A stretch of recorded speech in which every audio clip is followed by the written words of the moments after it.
नाज़रीन इकराम, अहद नबी सल्लल्लाहु अलैहि वसल्लम में मुसलमानों के दरमियान जो खूबसूरत इनकलाब बरपा हुआ, उसने हर दौर में न सिर्फ मुसलमानों को काबिल फ़ख्र बना दिया बल्कि इनके ज़रिए इस्लाम की तारीख़ को भी अजीम कर दिया। और दौरे रिसालत माब के बाद दीन इस्लाम के परचम की हिफाजत का ज़िम्मा आप सल्लल्लाहु अलैहि वसल्लम के सच्चे जानशीनों के सुपुर्द हुआ। तो इन सच्चे जानशीनों यानी सहाबा इकराम रिज़वानुल्लाह अलैहिम अजमाइन ने भी अपने अजीम लीडर के बताए हुए तरीक़ों पर ऐसा अमल करके दिखाया कि अक्ल इंसानी दंग होकर रह गई। फिर इसके बाद लगभग एक सदी तक अमवी ख़ानदान ने अपनी जिद्दोजहद से मुस्लिम ममालिक की फतूहात का सिलसिला बामे उरूज तक पहुँचाकर मईशत का यह हाल किया कि साहिब निसाब को कोई गरीब नहीं मिलता था कि वो ज़कात अदा कर ले। दोस्तों, ये मुसलमानों का सबसे आइडियल दौर कहलाया जाता है जिसमें इस्लाम का परचम हमेशा की तरह बुलंद होता रहा। जबकि तीसरा मिसाली दौर बनु अब्बास का गुजरा जो इस्लामी दौर का बेहतरीन दौर गर्दाना जाता है। इस मिसाली दौर ने भी 2 सदियों तक आलम इस्लाम के बड़े हिस्से पर हुकूमत की, फिर इस खिलाफत को भी जवाल हुआ।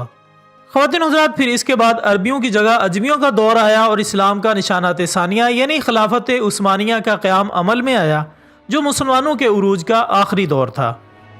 जबकि कहा जाता है कि ये यूरोप, एशिया और अफ्रीका 3 बड़े आज़मों पर मुहित इस्लामी खिलाफत का क़याम था जिसने पूरी दुनिया में इस्लाम के परचम को उरूज बख्शा और एक मिसाली हुकूमत कायम की। और यही वो दौर था जिसके बारे में मसनद इमाम अहमद की एक हदीस शरीफ में आता है कि पैगम्बर दो आलम हज़रत मोहम्मद सल्लल्लाहु अलैहि वसल्लम ने फरमाया कि तुम मुसलमान ज़रूर कुस्तुनतुनिया फ़तह कर लोगे, पस बेहतर अमीर उसका अमीर होगा और वो बेहतरीन लश्कर होगा। नाज़रीन इकराम, यही वो हदीस मुबारका है जिस पर सुल्तान मोहम्मद फ़ातिह के ज़रिए अमल हुआ, लेकिन इस खिलाफत को ज़वाल होने के बाद तुर्की सिमट कर रह गया। इससे पहले मुसलमानों जैसा उरूज बेमिसाल किसी ज़माने में किसी मज़हब को हासिल न हुआ था। मोहतरम ख़वातीन व हज़रात, इसी परचम के नामूस का जायज़ा लेने के लिए यही काफ़ी है कि हिजरत मदीना के मौका पर आप सल्लल्लाहु अलैहि वसल्लम ने अपना इमामा मुबारक को एक नेज़े से बांधकर झंडा लहराने का हुक्म दिया था, जो कि अमन व अमान की वाज़े निशानी कहलाया जाने लगा। जबकि ये इस्लाम की तारीख़ में अमन व सलामती की निशानदही करने वाला पहला परचम था। फिर बाद में आने वालों ने भी इसी तरीक़ को अपनाया और इसी सुन्नत पर अमल करते हुए एक अजीम शान सल्तनत की बुनियाद रखने वालों ने भी अमन व सलामती के लिए एक परचम बनवाया, जिसे आप गूगल की मदद से बआसानी देख सकते हैं।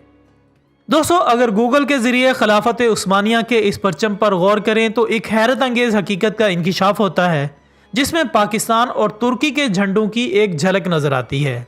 यानी इस बात से बखूबी अंदाज़ा लगाया जा सकता है कि खिलाफत टूटने के बाद एक झंडा तुर्की ने अपनाया और एक पाकिस्तान का बना, जिसका वाज़े मतलब है कि पहले अल्लाह अज़्ज़ व जल ने खिलाफत तुर्कों को दी थी और तुर्कों के ज़रिए ही इस्लाम का सदियों तक बोलबाला करवाया। लेकिन इस दफ़ा ये खिलाफत पाकिस्तान को अता की जाने वाली है। यानी अब वो दौर आने वाला है जब पाकिस्तान भी तुर्की की तरह दीन इस्लाम की सरबुलंदी के लिए अहम काम सर अंजाम देगा। जबकि इस बात के मज़दाक आज हम देखें तो टेक्नोलॉजी से लेकर अफवाज और असला व जदीद तरीन हथियारों तक पाकिस्तान तुर्की से बहुत आगे है।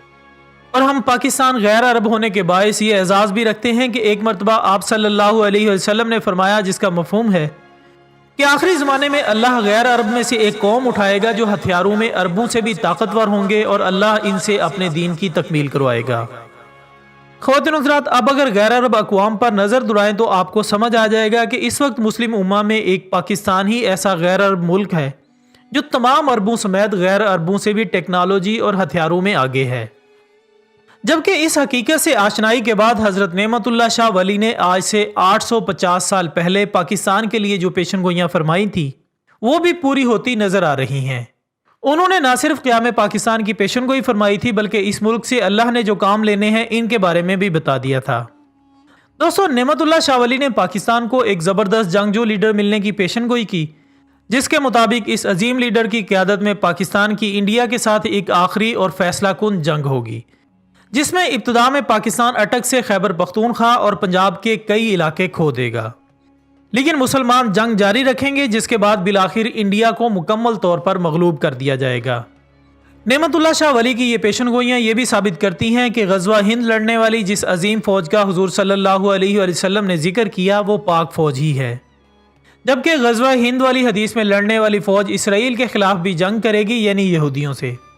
और अगर देखा जाए तो आज इस खित्ते में जो इस्लामी ममालिक मौजूद हैं इनमें से सिर्फ पाकिस्तान ही वो वाहिद इस्लामी मुल्क है جس کے بیک وقت اسرائیل اور انڈیا کے ساتھ معاملات خراب ہیں، جس کے نتیجے میں کئی جنگیں بھی ہو چکی ہیں۔ لیکن دوستو، ان سب پیشن گوئیوں کو عوام کے سامنے رکھنے کا یہ ہرگز مقصد نہیں کہ تمام قوم اسی پر اکتفا کر کے ان کے پورا ہونے کا انتظار کرے، بلکہ ہر کسی کو اپنے اپنے حصے کا کام کرنا ہے۔ آج اگر ہم اپنے شاندار ماضی پر فخر کر رہے ہیں تو اس میں ہم حق بجانب ہیں، لیکن بڑے ہی افسوس کے ساتھ کہنا پڑتا ہے کہ آج ہماری نوجوان نسل اپنی تاریخ سے ناواقف ہیں۔ اسلام کا عالمی تصور نوجوانوں کے ذہنوں سے مٹ چکا ہے اور اسلام کو ایک خاص قوم کے لیے ہی تصور کر لیا گیا ہے، اور وہ تمام خاصیتیں جن کی بنیاد پر قوموں کو عروج حاصل ہوتے ہیں، ان سب سے عاری کر دیا گیا ہے۔ لیکن آج وقت ہے کہ اسلامی پرچم تلے ساری امت یکجا ہو جائے اور اسلام کا پرچم پوری دنیا پر لہرا دے، تاکہ ہمارا ذکر بھی ایک شاندار ماضی میں ہو سکے۔ اور آخر میں دعا ہے کہ اللہ تعالی ہمیں دین اسلام کی سربلندی کے لیے ہر طرح کی قربانی دینے کی توفیق عطا فرمائے، آمین ثم آمین۔ ہم امید کرتے ہیں کہ آپ کو یہ ویڈیو پسند آئی ہوگی، تو اس ویڈیو کو لائک کریں، اپنے دوستوں کے ساتھ زیادہ سے زیادہ شیئر کریں اور کمنٹس کی صورت میں اپنی قیمتی رائے بھی ضرور دیں۔